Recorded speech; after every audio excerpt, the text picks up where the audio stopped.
Magandang gabi po sa inyong lahat. Before I proceed, let me remind those who are taking medications for maintenance regarding their blood sugar or hypertensions, please don't skip your meal. Don't skip your meal. Mahirap kung kayo ay umiinom ng metformin or what, tapos kayo ay nagpapagutom. Exempted po kayo sa 1-hour liturgical fast. Ano pa? Bakit po? Kasi kaninang umaga, 3 ang natumba. Ano po? Kumain. Ano po? Hindi kasalanan ng kumain para sa mga may maintenance.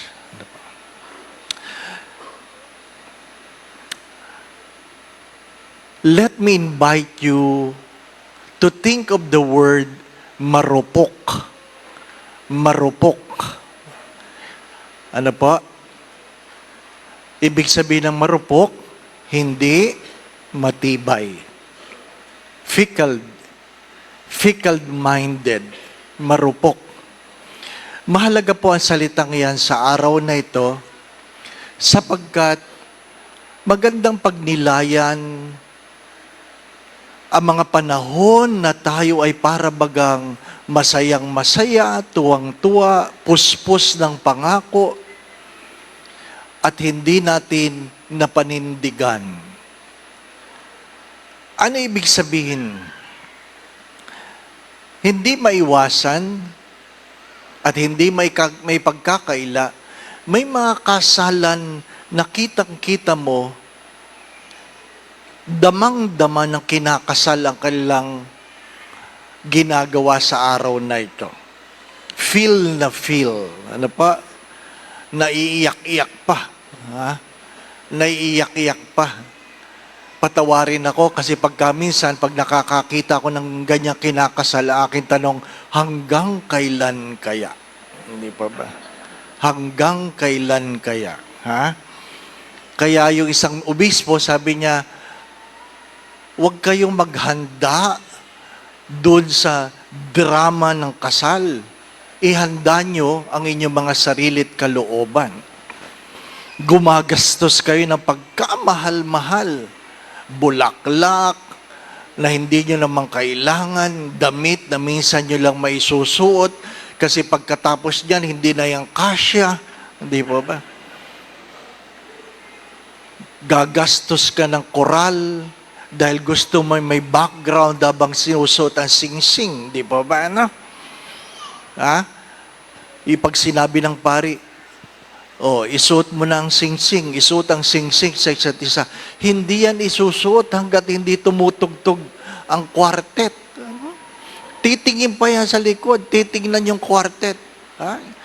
Antay nilang may tumunog.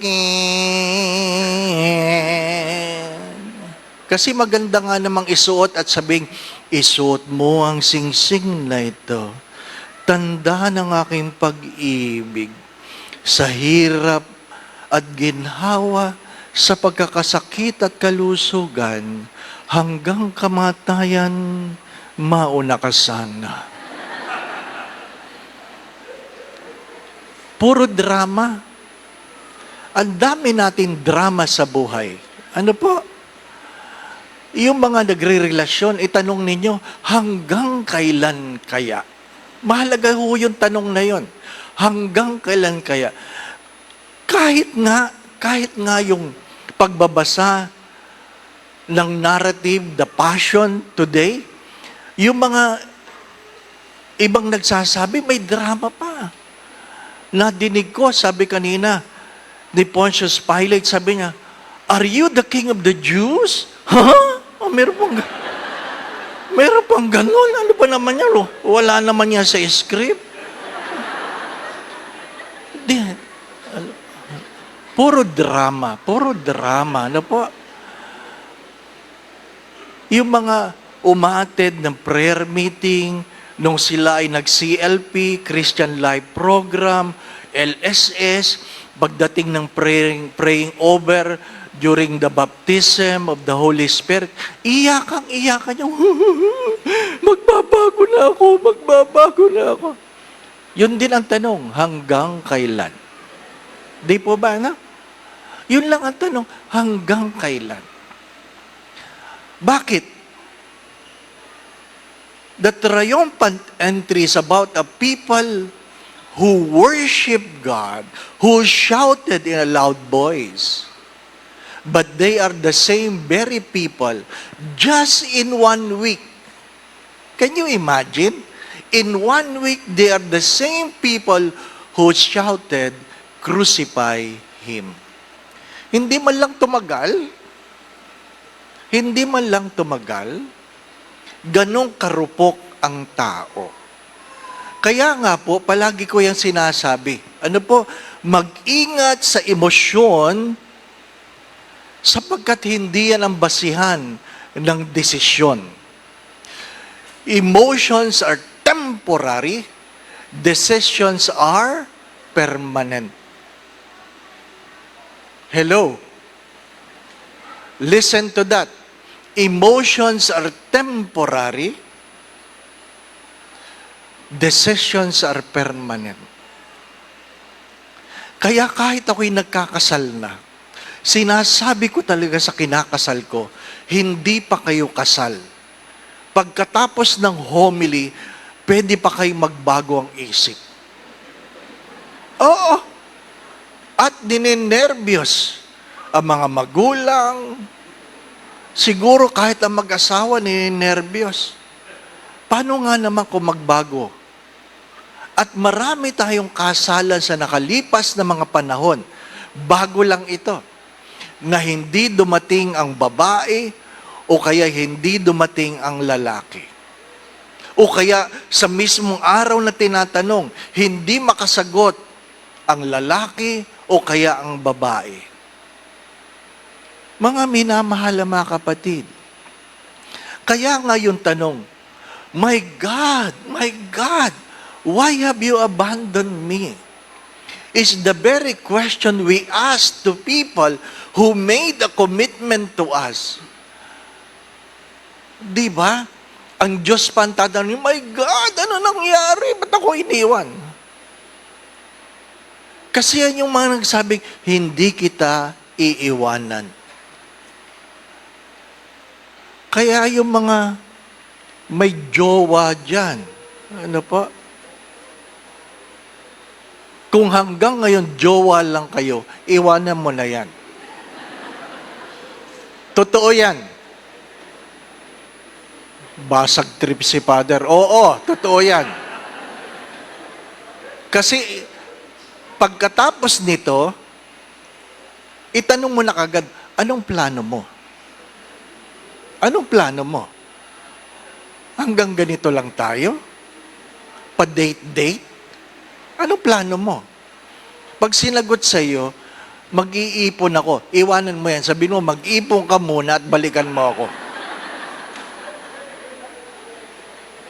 Totoo yan. Totoo yan. Sapagkat hindi yan makakaipon. Hindi yan makakaipon. At mahirap yung kinasal kayo, ang simula ng araw ng kasal ay utang. Utang. Alam nyo, utang na lang ngayon ang pinakamatagal na relasyon. Oo, utang na lang. Na yung mga nangungutang nakangiti. Pero pag sisingilin mo na, parang asong nangangagat. Marupok. Sadyang marupok. Di ba? Because there are times when we are so emotionally high, we tend to decide without thinking. And sometimes we are emotionally down, we decide. Ano sabi nila? You never make a permanent decision in a temporary problem. Never make a permanent decision in a temporary problem. Ha? Yung ikaw ay nalungkot lang sandali, resign. Ha? Resign agad. Nalungkot ka lang agad, suicide. Ano ka? Mga minamahal na mga kapatid, in both scale, joys and consolation, Saint Ignatius have said, you never decide at that point. Why? You are not sober. You are not sober. Pasensya na mga babae. Ano po? Kasi alam ko, pag makikipag-date kayo, talagang inaayos nyo ang mukha nyo. Ano po? Inaayos. Hindi naman masama yung inaayos mo mukha. Ano po? Pero minsan, mga dalaga, magpakita kayo ng hindi maayos ang mukha. At malalaman nyo kung pakakasalan pa kayo sa mukhang yan. Bakit? Yan ang mukhang makikita ng mister nyo araw-araw pagkasal na kayo.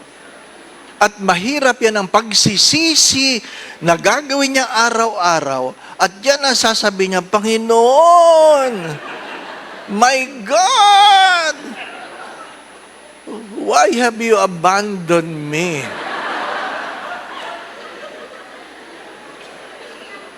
Totoo yan. Hindi ako nagbibiro. Huwag kayong magagalit sa akin. Lahat ng pamangking ko lalaki. Ayaw niyo magpari. Pero pakiusap lang, bago kayo mag-girlfriend, maligo kayo. Mag-beach kayo. Mag-swimming kayo para kita mong naghihilamos ang babae. Ano po? Maliban na lang kung waterproof talagang makeup niyan.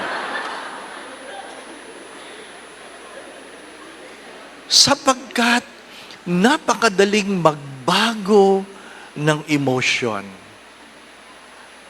Seriously, the triumphant entry until the crucifixion, hindi man lang nakaisang linggo. Hindi man lang nakaisang linggo. Di ba? Ganon karupok ang damdamin ng tao. Kanina, may naka-upload, nagwawala si Father dahil lamang mayroong nagtitinda ng palaspas sa loob ng compound ng simbahan. Pinapahanap ko kung sino yon. Ano po? Di ba? Nung ikaw ay dumapa sa sahig, puno ng luha yan, at nang ikaw ay tumayo, punong-puno ka ng ngiti, punong-puno ka ng pagmamahal. Dahil lang sa nagtitinda ng palaspas, sinira mo ang iyong bukasyon.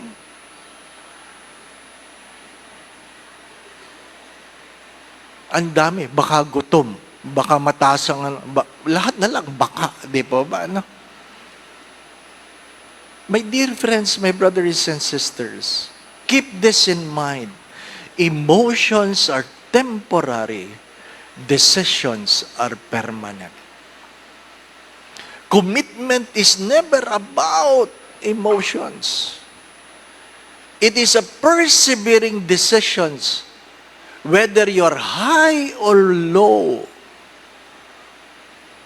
Kaya nga mahirap mahalin ang Diyos. Kahit si Pedro, nagsabing, hindi ko yang kilala. Di po ba? 3 taong kayo magkakasama, nasaksihan mo lahat ng milagro, nung tinanong ka, di ko yang kilala. Di ba? My dear friends, my brothers and sisters, let us pray to God. Examine yourself. Please, please, please, examine yourself. And look at your promises. Don't make your words cheap. Don't make your words cheap. Gampanan mo ang iyong pangako. Sapagkat ang pagkatao ay sinusukat sa kanyang kalooban. As I always say this, if you lose money, you lose nothing. If you lose your health, you lose something. But the moment you lose your character, you have lost everything. Amen. How can we overcome our fickleness? Ang pagiging marupok. Dalawa lang yan. Pag-ibig at pagdarasal. Increase your love and pray more. Love is not an emotion. Love is not a description of God.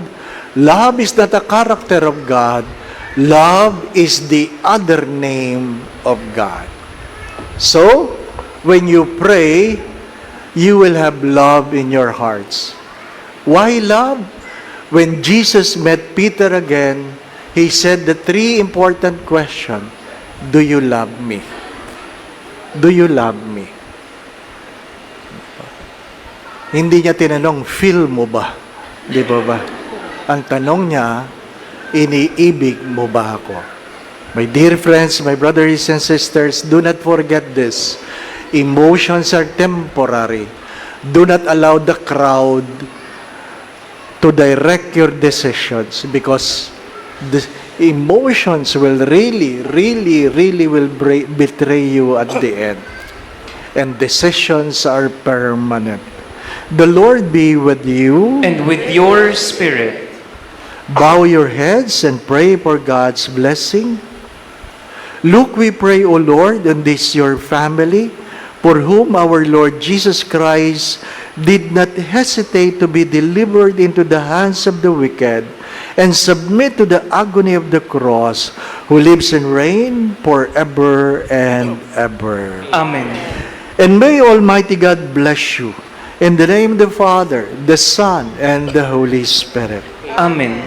The Mass has been offered. We go in peace to love and serve the Lord. Thanks be to God. Before we sing the final hymn, yun pong hindi umabot sa simula ng misa para magpa-bless ng palaspas, you can come forward, ano po, as people leave, we will do a blessing for the palaspas. But we will have a procession from Ayala towards the chapel. Late kayo eh. Ano po? So, yung po mga... Ano po? Hindi. No, inaanyaya ko po yung magpapabless ng palaspas dito sa harap. Ano po? Let us sing our final hymn. Ano po? Ingat po sa pag-uwi. Ano po? God bless.